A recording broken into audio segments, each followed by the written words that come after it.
It just is unbearable, I know for many of you, but it is unbearable also for me. It was the day Arizona wept as the flames raged. On that Sunday afternoon, as the events were unfolding, it really felt like it was a body blow to the entire state. 19 brave men died following their passion to fight a fire that was knocking on their own door. They're heroes. They died heroes. They were heroes in our homes, heroes in our community. And their loss, their passion, their sacrifice inspired this man to share their story. I don't know what got me specifically, but just the whole situation got me.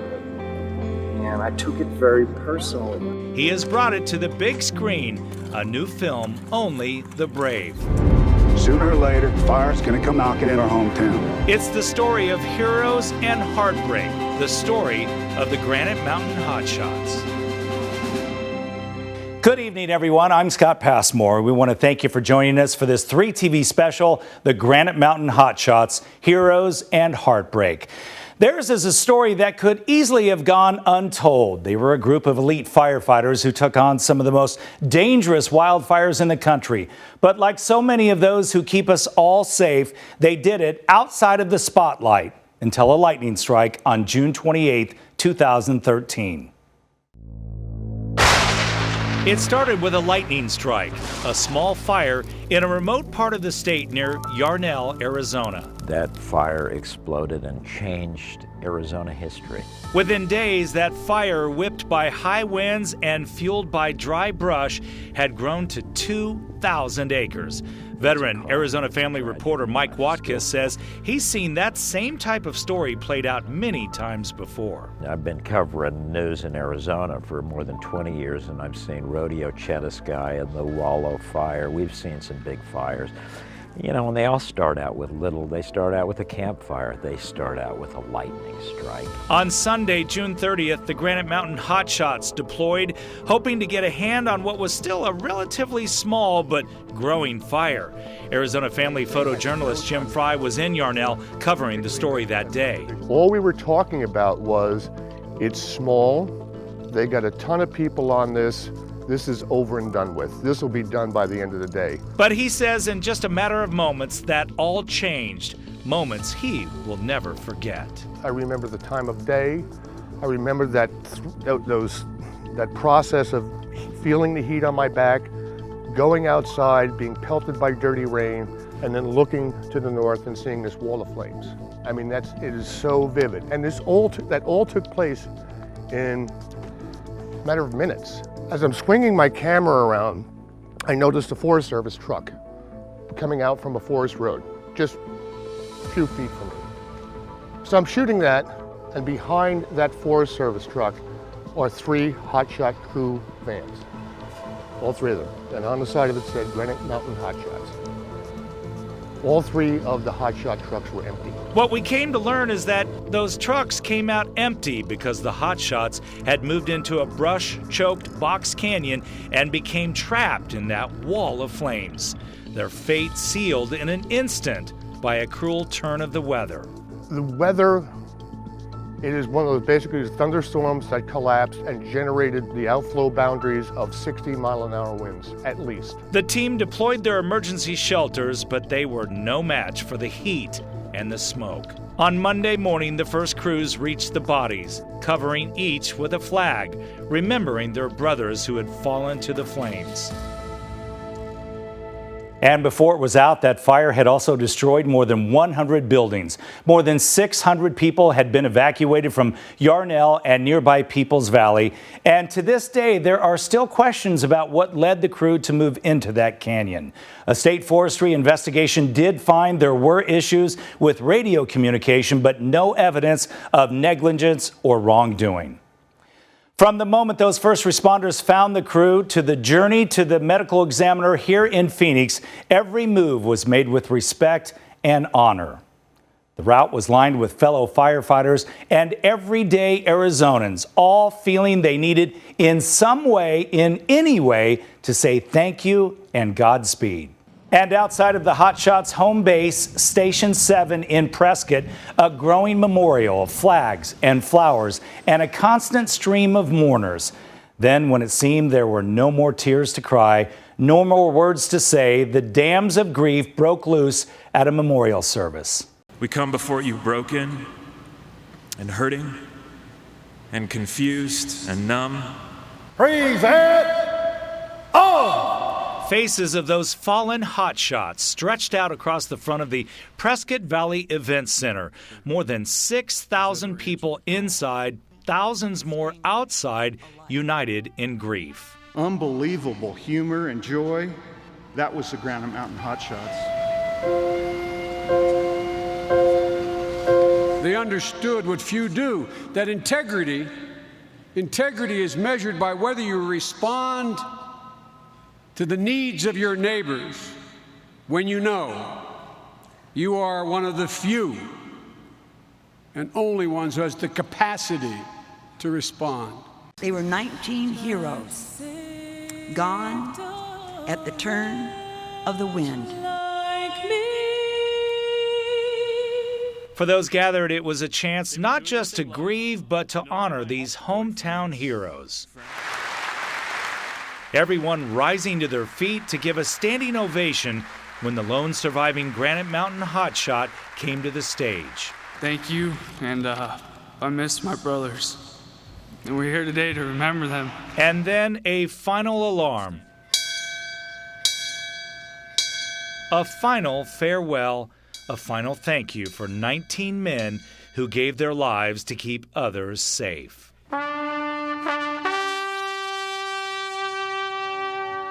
The loss of the 19 men was felt most acutely in Prescott, the town they called home. So Prescott was in sort of a unique position, and they were rightly proud of these guys, and they were hometown boys and, you know, a bunch of young men.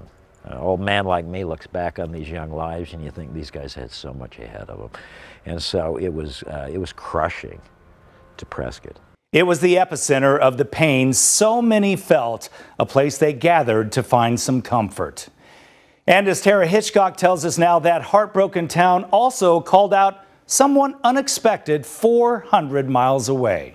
Hey, Scott. Yeah, I'm here in the heart of Prescott, a place where many people came to grieve. One of those drawn here was a man by the name of Mike Menschel. Now, he's a movie producer out of California. He's also an avid outdoorsman, and even he will say he doesn't know if it was the sorrow that he felt, wanted to grieve with the community, or the fact that he just wanted to honor these men. He got on a plane a few weeks after the tragedy and just came here to Prescott just to be with the community. What he didn't know at the time was that it would begin a years-long journey to honor these 19 Granite Mountain hotshots in a film.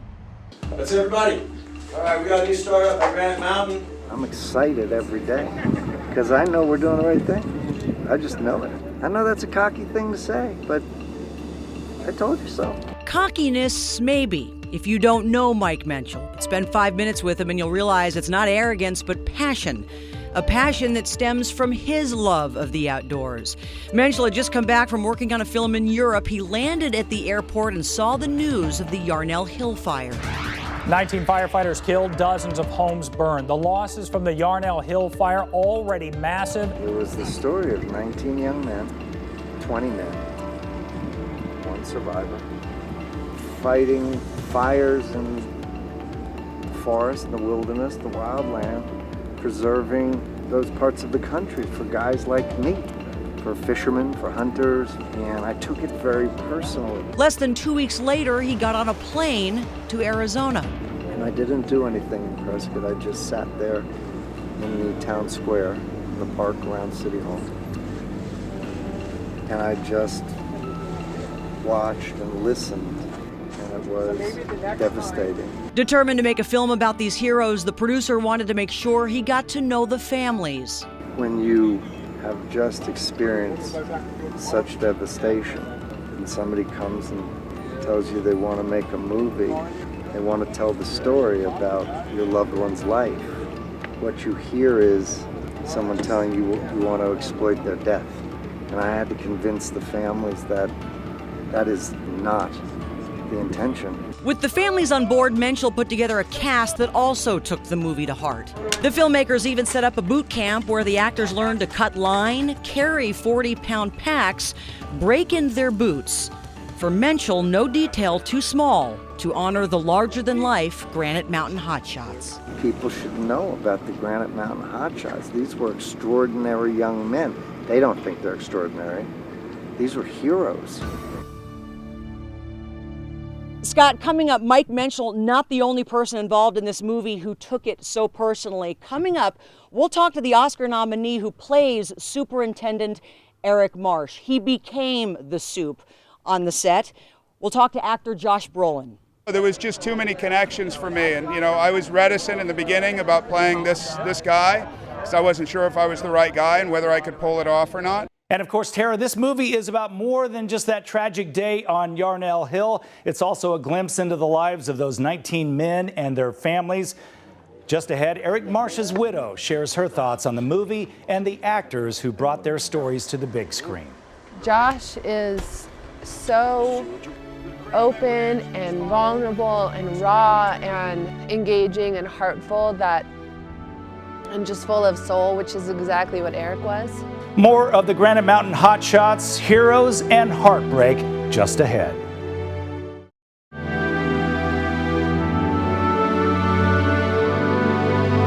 I think we've done a service, in putting the word out there and making aware what these guys do and who they are. Hollywood comes to Arizona. The stars turned out for the premiere of Only the Brave. That movie tells the story of the Granite Mountain Hotshots and their families. And the stars of that movie say they were honored to share that story and share the red carpet spotlight with those who lived through that tragedy. Welcome back to this 3TV special, the Granite Mountain Hotshots, Heroes, and Heartbreak. We just heard how personal this story was for the filmmaker Mike Menschel, but it also touched the hearts of the stars involved, including lead actor Josh Brolin. Tara Hitchcock caught up with him to find out why this movie hits so close to home. The Oscar nominee who plays Superintendent Eric Marsh took this role very personally. Josh Brolin actually took a break from acting, lived here near Prescott for about a year, but it was more than that connection that made this part so important to the actor. Hey, still got one slide up for grabs. You want to interview? I stopped acting. I know it sounds like a joke. It's not a joke, actually. I started landscaping. I wanted a break, and I actually moved to Prescott, Arizona. So I had an emotional connection with Prescott, Arizona also. It was more than that Arizona connection that affected Josh. I knew about a lot of wildland firefighters and hotshots, and I knew about all that, but I didn't know about that story particularly. No one could be prouder of his boys than I am of you guys. And I found these videos on Vimeo and just was, all of it really had an emotional reaction to it. Fire's making a run toward our line. By the time she gets there, she's going to be too strong to hold. The actor insisted everyone call him Soup on the set and refer to each other by the names of the men they were playing. In fact, he became great friends with Eric's widow, Amanda. She's like a sister to me now. I've had 100 conversations with her. We're very, very close. It's beyond this story now. We talk, we hang, we look out for each other, and she's an incredible human being. Brolin says they were able to convince family members that their hearts were in the right place when it came to honoring these heroes. I've been working 32 years, and there's a couple of movies out there that I can say kind of lived up here on a purity level.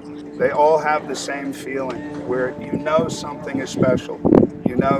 Regardless how it turns out, we'll always have this.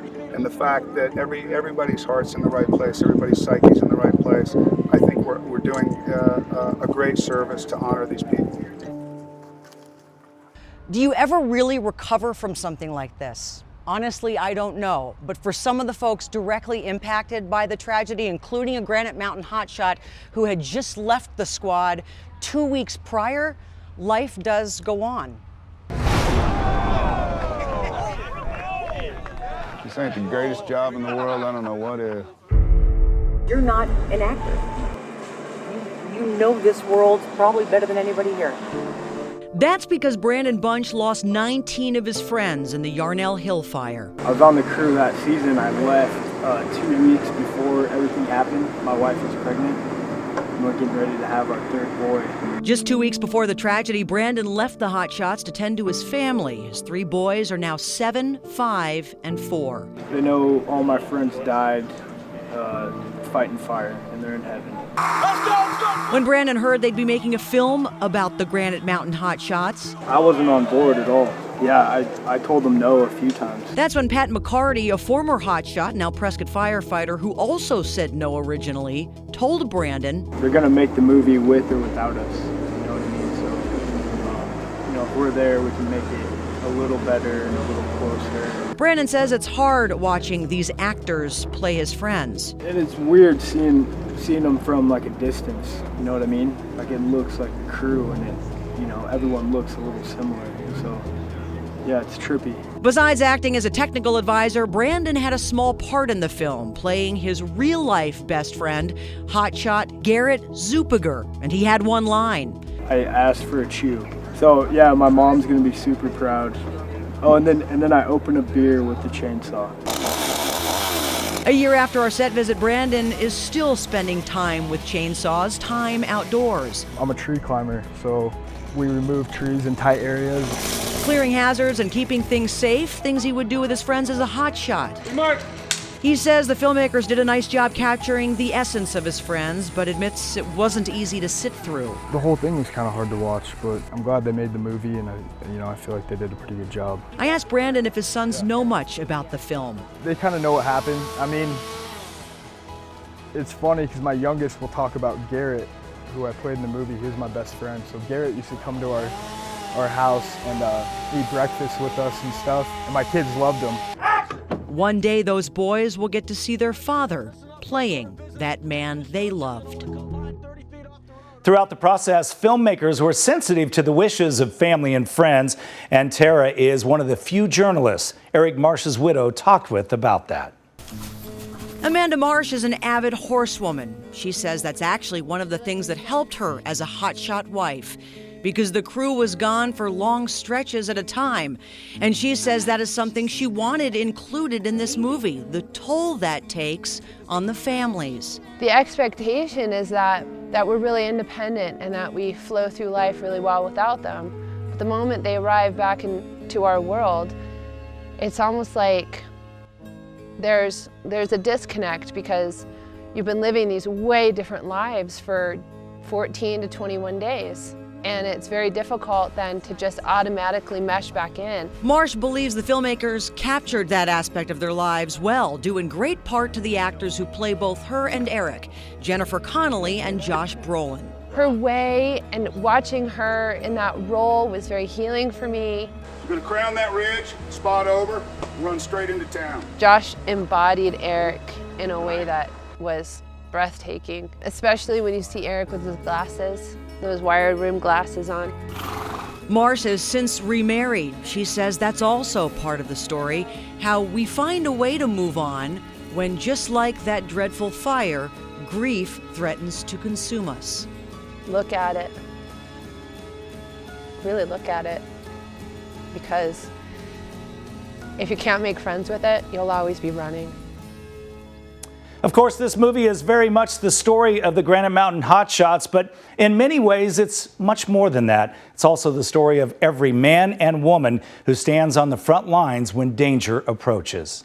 These guys are real superheroes in doing what they do. My hat's off to the guys who, the men and women who run in when everybody's running out. Still ahead, how the tragedy on Yarnell Hill is shining a spotlight on all the heroes keeping us safe as the Granite Mountain Hotshots Heroes and Heartbreak continues.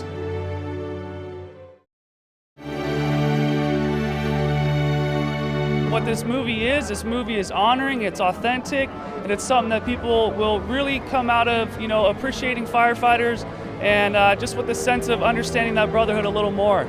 That's Brendan McDonough, the lone survivor of the Granite Mountain Hotshots. His account of events played a huge part in getting this new movie, Only the Brave, done. And he walked the red carpet this past week in Tempe for the Arizona premiere. And for filmmakers, that premiere was just one more effort to honor these hometown heroes. Welcome back to this 3TV special, the Granite Mountain Hotshots, Heroes, and Heartbreak. And while this was a premiere full of glitz and glamour, Tara, for those closest to the movie, it wasn't the first time that they saw it. You know, some of the families had an opportunity to actually screen this movie privately here in Prescott, but they did a big Arizona premiere at the Harkins Tempe Marketplace. You had the cast walking the red carpet, Josh Brolin in town, Miles Teller also in town, as well as the man he portrays in the film, lone survivor BRENDON McDonough. I heard you guys had some slots available. You lost? Or... We got one slot open. You know what we're training for? Hotshots get to engage the fire directly. The SEAL Team 6 of firefighters. If you give me a chance, I won't let you down. I think one of the neat things about this whole movie is the fact that it also involves seeing part of yourself in someone else, which is what happened with Eric and with you. What about you did you see in BRENDON? Well, my second grade teacher did tell my mother that I would never graduate high school and I was going to be a juvenile delinquent, you know, so I think I had a lot of that. I got my fair share of mischief and trouble and stuff, and it didn't mean I wasn't a good kid. I needed somebody to kind of say, look, man, you don't want to do this for the rest of your life. I just had a daughter recently. Her name's Michaela. When we first met, it was just a really organic conversation. It really just talking about family life, really, and just, you know, what is he into, what am I into, and I think, you know, Miles did a really good job of just being, you know, just so respectful and just making it feel as organic and authentic as possible, you know, and not just showing up and, hey, what was this like? He just really took the time to get depth into who I was and kind of what I was going through and how my brothers impacted my life. I've seen it a few times now, and it's just such a powerful film, and it's just so honoring to be able to see my brother's story told in such a magnificent way and such a huge platform. You know, these actors, Miles, really just breathed life back into who they were and what they did. No matter what you hear, we've got several aircraft coming to you. No matter what's going on, we can't go back up there. Stay together. Our first responders don't get the kind of treatment they deserve, especially not in Hollywood, and to be able to put this profession on screen and hopefully inspire kids to maybe not want to grow up and be Spider-Man, but grow up and be a hotshot, like that's pretty cool. BRENDON actually has a book out that goes into much more detail about what he went through before the tragedy, during, and after. The film in theaters, obviously, this weekend.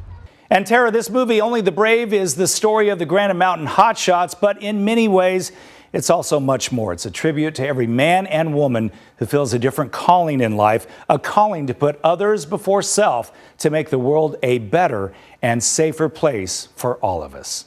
When the Granite Mountain Hotshots deployed on that Sunday in late June, ready to fight a fire that threatened their neighbors, their state, and their community, they didn't expect to face death, but they certainly knew they could. I've been covering terrible events, really, for 40 years, and the response is some people run in and some people run out, and there is definitely a species that is driven towards that wants to be there in the face of challenge and cataclysmic events. Reporter Mike Watkiss says he has seen it again and again, from New York to Vegas to Yarnell Hill.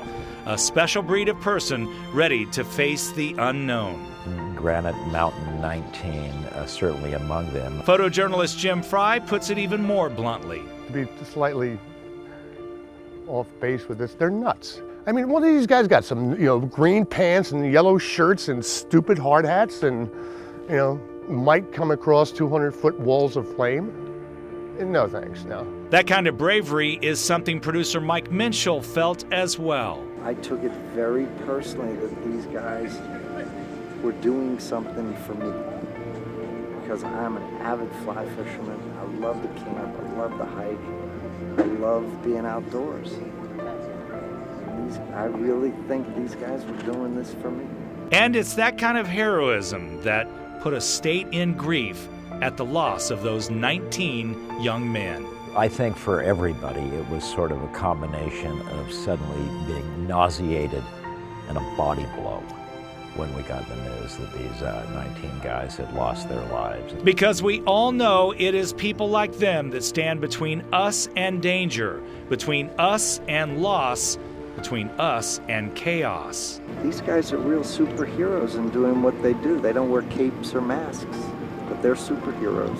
And so often they do it while we all sleep safely in our beds. These guys do not work in an office cubicle, and they're out hoofing it and humping it over some of the most treacherous and difficult terrain in the United States.